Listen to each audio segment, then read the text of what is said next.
bless her soul. And she did the very best that she could. But we had some tough times growing up. And she was one of those individuals, because of her depression, she needed to be in control of the house, in control of every scenario. So I remember one time when I was a teenager, I questioned her authority on something in a very respectful way. I remember we were in East Walpole and we were in church, and I questioned her authority. She stopped the car, told me to get out of the car, and I walked 3.5 miles home. I had an argument with my brother over who was to do the dishes on Christmas Eve. My mother was so fed up with the pettiness of the argument that she packed her bags, took off, and went to a hotel for Christmas Day, leaving us 3 kids by ourselves.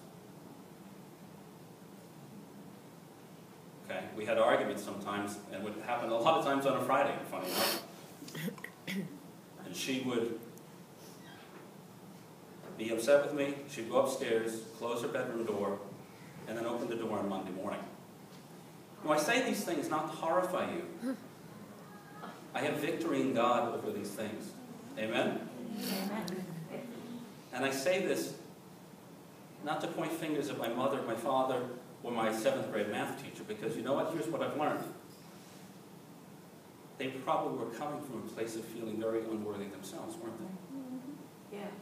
That's what we're all kind of trying to overcome here. So how else do we not feel worthy?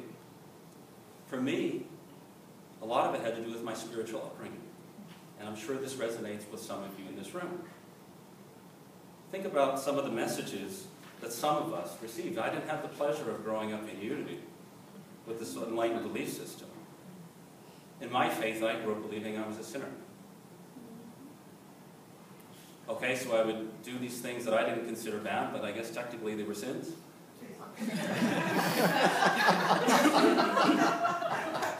Feeling pretty super guilty about all of them, right? Then I go to the confession, not really sure what Our Fathers and Hail Marys were doing to absolve me, but I felt for a moment that I was free, and then invariably 2 days later I'd be sitting again. I don't know if anyone else went through the cycle. Okay? So I grew up believing God was a being of moods. And it was very hard to please Him. Very, very hard to win over His love and to believe that He could love me unconditionally. I grew up believing through my faith that God has chosen people. And some people are left out of that. There are those who are saved.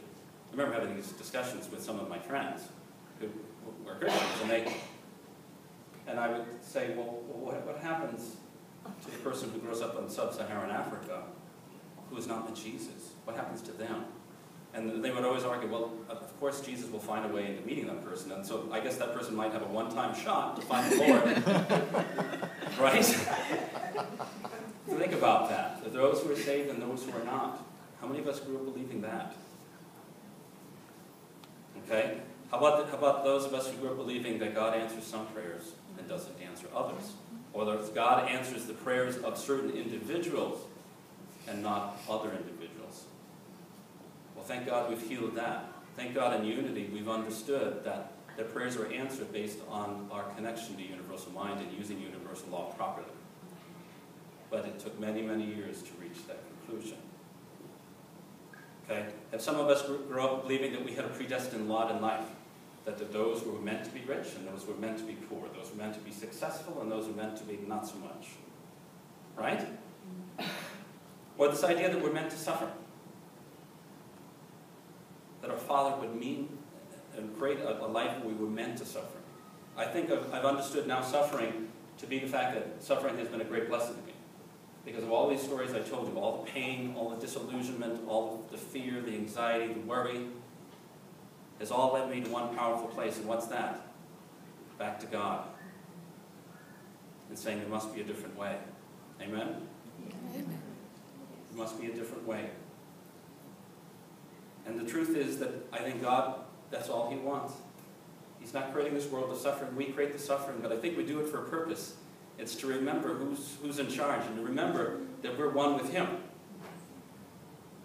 Right? So the truth, is, as far as God is concerned, my truth, which is not necessarily your truth, but became more clear to me as I became a parent. And thinking about our dear Isabella and our dear Nico, I would run through a wall for them. I can't imagine not loving them unconditionally. Yes, do they go down paths I don't want them to go down from time to time? Yes, they do. Sometimes we allow them to go down paths to allow them to experience life lessons, yes? Does that mean you love them any less, or that you want them to suffer? Of course not. So why would it be any different with our Father in heaven? Right? We're meant to thrive and succeed. Every parent wants their child to thrive and succeed. No parent is thinking to the child, I want lack and limitation for you. Right? No, if you really contemplate it deeply, it makes total sense, right? And think about some of the stories that we've had, excuse me, in the Bible that talks about our worthiness. I want to read you a few.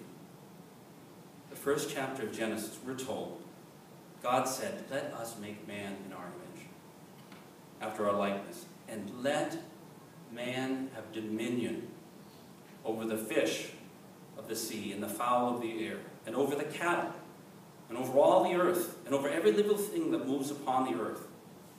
Think about that.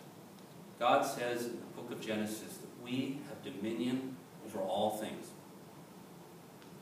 Imagine if you woke up every day and you said, you know what, today I have dominion over my finances.